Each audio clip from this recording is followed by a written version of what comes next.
All right. So the workflow I'm going to present today is part of a study that was conducted at the University of Geneva when I was a student, and it's meant to explore the concept of essential variables in the context of mineral extraction.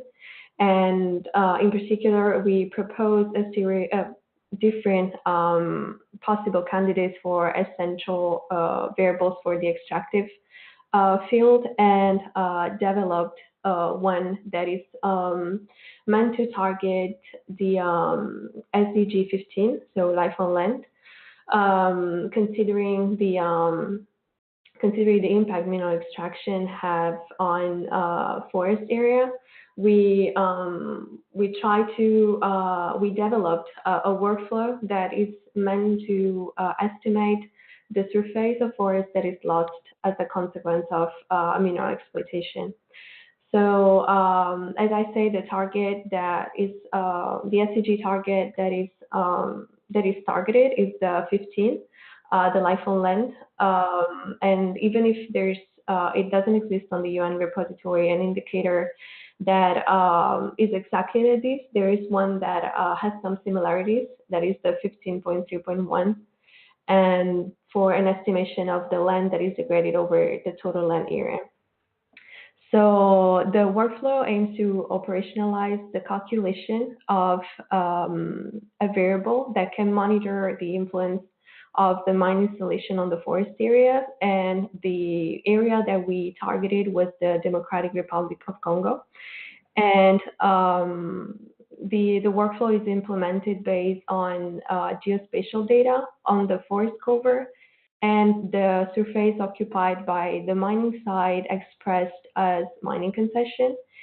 And so we started from the assumptions that mining sites and forests cannot coexist.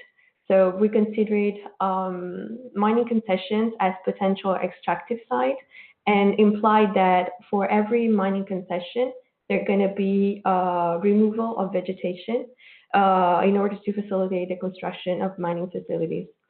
So the input that we used are a set of raster containing data on the tree cover, expressed as a value that goes between 0 and 100, and they're expressed as a percentage of forest cover for that pixel. And then we used shapefiles, so polygons of mining concessions. And on this image, on the left image, is a mosaic of all the TIFF files that we use to cover the region of interest. And the little small polygons are the pink polygons are the mining concessions. And the output file is of the workflow is derived from a spatial overlap between these two data sets, so the raster and the polygons. And on the right image, there is I'm showing the results of this intersection of this. So it's the surface of the forest that is overlapping the mining concessions. So as first thing, we tested the workflow on ArcMap in order to have a visual support and to easily access the geospatial data.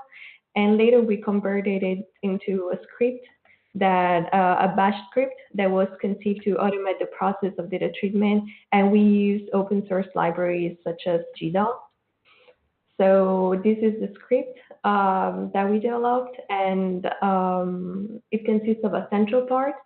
So in the central part, we extracted the extent and the resolution of the forest cover raster, and we used it to create. We used it to transform the polygons of the mining concessions into a binary raster containing the information for the mining concessions. And then we combined the two raster data sets in a sort of extract by mass tool that is available on ArcMap, so that we could create a new raster containing the mining concessions overlapping the forest area. And finally, we calculated the extent of the surface occupied by the surface that we extracted from the previous command, and obtained the surface of forest that is supposed to be lost as a consequence of the mining the mining facilities, the installation of the mining facilities. So as I say, we had different raster in order to recreate the whole region of interest. So the first output is a file that contain only is a text file that contains only the information for the single tiles, and then we inserted a loop, a for loop in the script in order to redo the same central part of the script for the tiles, and then obtain a second output file that contains the total of the surface that is lost. And so we used a GDAL library because it already contained all the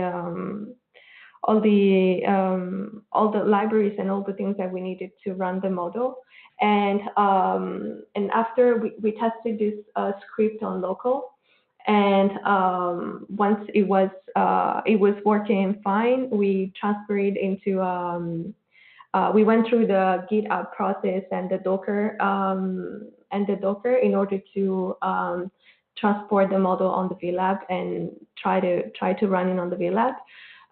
So this one is the actual model that can be found on VLab. So we have the inputs. They are the vector for the mining concessions, and then for our case we use 5 raster to cover the whole region of interest. And then we have the 2 outputs. So the first output file that is the result for the single tiles, and then a second output file that contains the sum of all of the single raster. So this is the model, and how we implemented it, and to port it on VLab. And concerning the difficulties that we found, they're more or less the same that Marta found herself. So we were able to run the model on local, and then personally as a beginner in this area, I found difficult the whole process of transferring the data and the script on GitHub and then test it on Docker. And so even if it was clearly explained on the instruction that were provided for porting a model on VLab, I still found some difficulties. And also the other issue I found was the one concerning the use of Docker on a Windows machine, because every time that I open my script on my computer, then the script wasn't working any longer on Docker. So every time I needed to figure out why it was giving me errors and why the model was working on local, but it was not working on Docker. And then when we finally managed to transport the whole thing on VLab,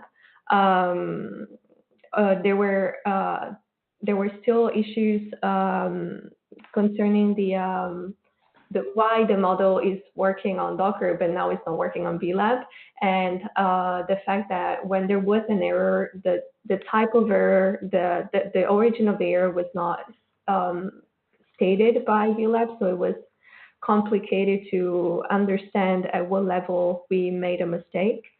And yeah, and also we had the same problem of having an empty file as an output. So the model went through till the end, but then we had this empty file with no content in it, and still the problem was to understand what went wrong and what was the reason of that. So this is it for my side. And if you have any questions, let me know. Thank you.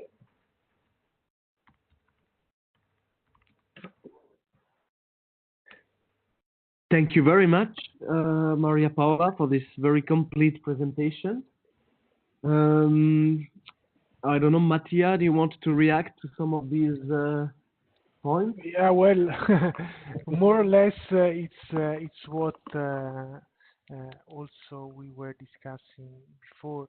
In general, yes, in terms of the error that is not clear, as I said, the error is something, that we should improve. The error feedback to the modeler. In general, my suggestion is to look at the execution log of the model. When you do the porting and run an experiment, on that porting you have both the, let's say, status of execution, which is what Marta was showing, but you also have the logs of your model, so the logging that you provide in your code. That is a very useful output that you can use to, let's say, see what went wrong during the execution. It is actually the most useful thing when everyone codes any application. Logging is there for this reason, and you have the possibility to view the execution log on during the execution of your run. So this is a suggestion I would like to give to all the ones who are doing the porting. And again, maybe we should, I think it is already in the documentation, what we should give it more visibility, because it is a clear feedback from the tests that were presented today. Yes, someone was saying something? I would like to add something. Yes, please. I would like to just let you know that during the last days, I just tried yesterday, the execution log was not working. I couldn't see anything printed from the execution of the code. Okay, we look into that. Great, thanks. Yeah.